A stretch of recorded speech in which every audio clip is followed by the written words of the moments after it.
ভোটের বাংলা ফের উত্তপ্ত কোচবিহারের দিনহাটা। এবার ২ নম্বর ব্লকে কালমাটিতে সেখানে তৃণমূল বিজেপি সংঘর্ষ। আমাদের প্রতিনিধি শুভঙ্কর আমাদের সঙ্গে রয়েছেন। শুভঙ্কর, ভোট তো আর মাত্র কটা দিন, 1 মাসও বাকি নেই কোচবিহারে। সেক্ষেত্রে এই যে বারবার সংঘর্ষের ঘটনা কি কারণে ঘটছে, কেন ঘটছে? সেন্ট্রাল ফোর্সও তো রয়েছে, কেউ কি আটকাতে পারছে না? দেখো, যেটা জানা যাচ্ছে আগামী 19শে এপ্রিল প্রথম দফাতেই কোচবিহারে নির্বাচন, এবং নির্বাচন ঘোষণার পর থেকেই উত্তপ্ত হয়ে রয়েছে কোচবিহার জেলার বিভিন্ন এলাকা। মূলত এলাকা দখলকে কেন্দ্র করে তৃণমূল বিজেপি সংঘর্ষের ঘটনা ঘটছে। এবং যেটা জানা যাচ্ছে, গতকাল রাতে বামনহাট 2 গ্রাম পঞ্চায়েতের কালমাটি, এটি একদম বাংলাদেশ সীমান্ত লাগোয়া এলাকা। সেখানেই তৃণমূল ও বিজেপি দুই গোষ্ঠী, এক গোষ্ঠী অপর গোষ্ঠীর বিরুদ্ধে পাল্টা হামলা করে বলে অভিযোগ। এই ঘটনায় তৃণমূলের যিনি পঞ্চায়েত সমিতির সদস্য রয়েছেন দিলীপ বর্মন, তার বাড়িতে হামলা করা হয়, ভাঙচুর চালানো হয়। পাল্টা তৃণমূলের নেতাকর্মীরা বিজেপির বাড়িতে হামলা চালিয়েছে বলে বিজেপির অভিযোগ। এবং বিজেপির শক্তি প্রমুখ বিনয় সেনের বাড়িতে হামলা চালানো হয়েছে, তার বাড়িঘর ভাঙচুর করা হয়েছে। যদিও গোটা ঘটনায় তৃণমূল ও বিজেপি একে অপরের বিরুদ্ধে অভিযোগ এবং পাল্টা অভিযোগ করেছে। পাশাপাশি তোমাকে এটা বলি, এখনো পর্যন্ত কোচবিহারে সেন্ট্রাল বাহিনী এসে থাকলেও সেই সংখ্যা। ধন্যবাদ শুভঙ্কর। আমাদের প্রতিনিধি শুভঙ্কর আমাদের সঙ্গে ছিলেন। এবং দুপক্ষেরই সংঘর্ষ এবং দুপক্ষেরই বেশ কয়েকজন আহত হয়েছে। ধন্যবাদ শুভঙ্কর। বিজেপির আশ্রিত দুষ্কৃতীরা আমাদের পঞ্চায়েত সমিতির মেম্বার দিলীপ চন্দ্র বর্মনের বাড়িতে গিয়ে হামলা চালায়, অতর্কিত হামলা রাত্রিবেলা, এবং দিলীপ চন্দ্র বর্মনকে পানি মারার হুমকি দেয়। সেই বাড়ি থেকে দিলীপ চন্দ্র বর্মনের যে স্ত্রীর গহনা এবং নগদ 20,000 টাকা নিয়ে তারা ওখান থেকে চম্পট দেয়। প্রত্যেকবারে ভোটের আগে তারা এরকম অরাজকতা করে এলাকা অশান্ত করার চেষ্টা করে। আমরা এর তীব্র প্রতিবাদ জানাচ্ছি, এবং আগামী দিনে বিজেপিরা যদি এরকম নোংরা আচরণ করে তার যোগ্য জবাব দেওয়ার জন্য আমরা তৈরি আছি।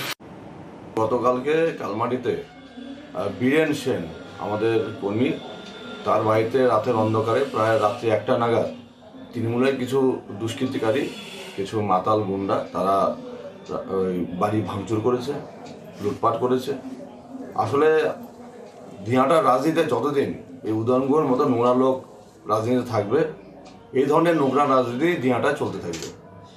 কারণ উনি জানেন পরিষ্কারভাবে যে সাধারণ মানুষ ওনাকে পছন্দ করেন না, ওনাকে গুন্ডামো করে ওনাকে রাজনীতিতেই থাকতে হবে।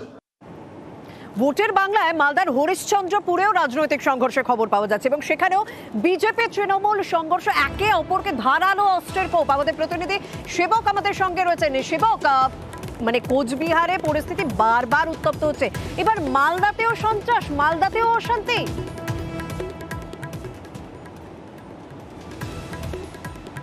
একদমই দেখো শর্মিষ্ঠা, যতই ভোট এগিয়ে আসছে এবার রাজনৈতিক উত্তাপ বাড়ছে মালদাতে তৃতীয় পর্যায়ে ভোট 7 মে। তার আগে ভোট প্রচারকে কেন্দ্র করে গোলমাল। মালদহের হরিশ্চন্দ্রপুরের পিপলার কাশিমপুর, সেখানে গোলমালের ঘটনা ঘটেছে। বিজেপির অভিযোগ তাদের নেতাকর্মীদের উপর হামলা চালিয়েছে তৃণমূল এবং তৃণমূল মদতপুষ্ট দুষ্কৃতীরা। এই ঘটনায় বিজেপির বেশ কয়েকজন জখম হয়েছেন, এমনটাই অভিযোগ করা হয়েছে। তাদের হরিশ্চন্দ্রপুর গ্রামীণ হাসপাতালে ভর্তি করা হয়েছে। শুধু তাই নয়, বিজেপি এই ঘটনায় অভিযোগ জানানোর পাশাপাশি কিছুক্ষণ পর আজ দুপুরে হরিশ্চন্দ্রপুর থানা ঘেরাও করবে, এমনটাও হুঁশিয়ারি দিয়েছে মালদা উত্তরের বিজেপির যিনি প্রার্থী খগেন মুর্মু।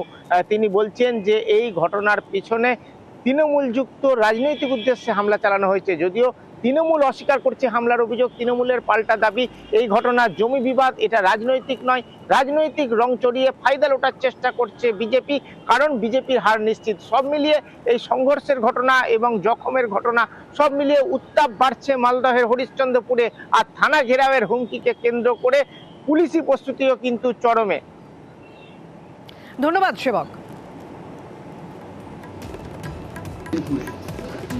গত 2 দিন ধরে সেখানে আমাদের কার্যকর্তা যারা আছেন, আমাদের বিশেষ করে ওখানে যুব মোর্চার সাধারণ সম্পাদক কমল তোকদার, তার উপরে চড়াও হয়েছে। ওই একই গ্রামের মধ্যেই এরা পূজন দাস, তার দুর্জয় দাস, সাহেব দাস, এই সমস্ত মিলে আরও কয়েকজন, এরা সবাই মিলে আমাদের তৃণমূল কংগ্রেসের সমস্ত যারা ওখানকার সমস্ত গুন্ডা বাহিনী বদমাইশ, এদের সমস্ত জোটবদ্ধ হয়ে আমাদের সমস্ত কার্যকর্তাদের উপরে ওরা মারধর করেছে।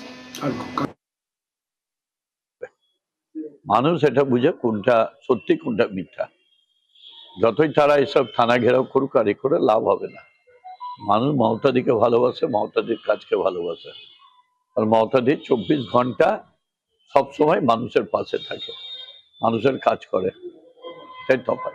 সবকিছু রং দেবে। এখন দেখবেন আপনার বাড়িতে যদি বাচ্চার সঙ্গে কোনো কিছু হয় ওইটাও রং দিয়ে দেবে।